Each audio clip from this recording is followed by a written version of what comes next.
मंत्र दीक्षा और साधना विषय पर साधकों के दिशा निर्देश के लिए रामकृष्ण संघ के द्वादश संघाध्यक्ष श्रीमद स्वामी भूतेशानंद जी महाराज ने प्रवचन किए हैं, उसका यह द्वितीय अंश है। गुरु की आवश्यकता। परंतु आजकल चूंकि वेद मुद्रित रूप में उपलब्ध हैं, अतः कोई उन्हें लेकर पढ़ सकता है। इसी प्रकार तांत्रिक मंत्र तांत्रिक ग्रंथों में प्रकाशित हैं, अतः उन्हें भी पढ़ा जा सकता है। परंतु वैदिक और तांत्रिक दोनों ही शास्त्रों में ऐसा निर्देश है कि यह सही पद्धति नहीं है। उपनिषद घोषित करते हैं कि केवल आचार्य से प्राप्त ज्ञान ही फलदायी होता है। आचार्यात ही एव विद्या विदिता साधिष्टं प्राप्ति इति। ज्ञान का एक अल्प अंश भी यदि हमें अपने जीवन में सचमुच फलदायी बनाना है, तो इसे गुरु के उपदेश के माध्यम से ही पाना होगा। वेदों और पुराणों दोनों में ही इस नीति का निष्ठापूर्वक अनुसरण करने का निर्देश दिया गया है। इसका कारण यह है कि गुरु केवल मंत्र ही नहीं देते, अपितु शिष्य में अपनी आध्यात्मिक शक्ति का संचार भी करते हैं। छपी हुई पुस्तकों में मंत्रों को पढ़ने से शक्ति का संचार नहीं होता। अब हम इस बात को थोड़े अधिक बौद्धिक तथा तर्कसंगत रूप में समझने का प्रयास करेंगे। मान लीजिए हम किसी पुस्तक में किसी नैतिक आचार के विषय में पढ़ते हैं, तो संभव है कि हम उससे थोड़े बहुत प्रभावित हों। परंतु जब हम उन्हीं बातों को किसी ऐसे व्यक्ति के मुख से सुनते हैं जिनके प्रति हमारा श्रद्धा तथा प्रेम का भाव है, तो स्वाभाविक रूप से ही उसका प्रभाव काफ़ी भिन्न होगा।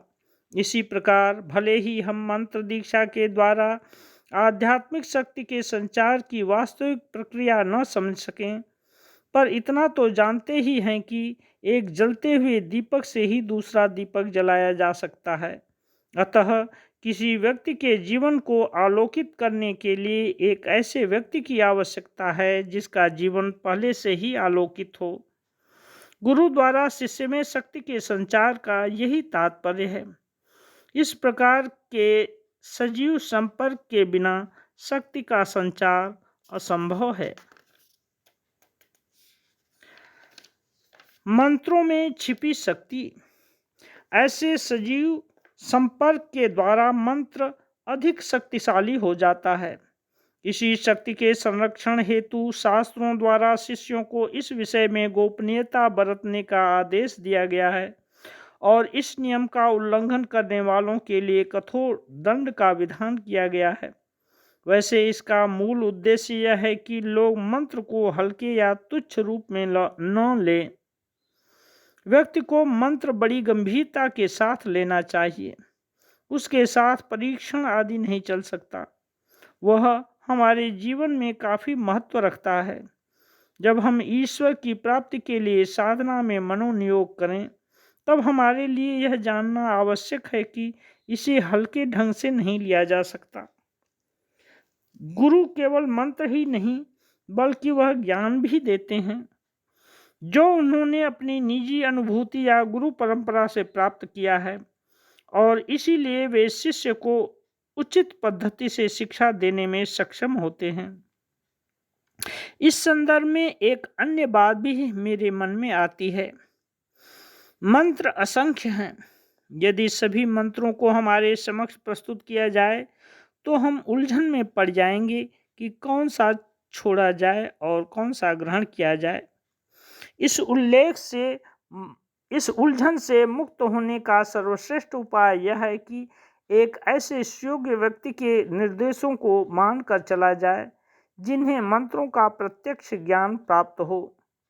उन्हीं को गुरु कहते हैं। तंत्र शास्त्र में विशेष रूप से कहा गया है कि गुरु साक्षात परमात्मा है। गुरु स्तोत्र में लिखा है, गुरु ब्रह्मा गुरु विष्णु गुरुदेवो महेश्वरः गुरुरेव परं ब्रह्म तस्मै श्री गुरुवे नमः। गुरु ब्रह्मा है, गुरु विष्णु हैं, गुरु शिव हैं, गुरु ही साक्षात पर ब्रह्म हैं। ऐसे गुरु को मैं प्रणाम करता हूँ। गुरु तथा परब्रह्म को अभिन्न माना गया है। श्री राम कृष्ण कहा करते थे कि सच्चिदानंद ही गुरु हैं, गुरु ही सच्चिदानंद हैं। वेदों तथा शास्त्रों के साथ इस उक्ति की संगति बैठ जाती है, परंतु मंत्र दीक्षा लेते समय हम इस बात को समझ नहीं पाते कि सर्वज्ञ तथा सर्वशक्तिमान ब्रह्म ही हमें दीक्षा दे रहे हैं। हम सोचते हैं कि हमने सही पथ पर चलाने वाले एक ऐसे व्यक्ति को गुरु के रूप में चुन लिया है जो जन्म मृत्यु या अनेक जागतिक दुर्बलताओं के अधीन हैं। उनकी जागतिक क्षमताओं की सीमा है, अतः वे ब्रह्म से अभिन्न नहीं हो सकते। परंतु शास्त्र हमें स्पष्ट शब्दों में बताते हैं कि गुरु और ईश्वर अभिन्न हैं। इससे क्या शास्त्र तथा वास्तविकता के बीच विरोध उत्पन्न नहीं होता है? हाँ, एक दृष्टि से तो ऐसा होता है, परंतु इस मामले में बात कुछ मूर्ति पूजा के समान है। हम ईश्वर के एक विशेष रूप की कल्पना करके उनकी मूर्ति बनाते हैं।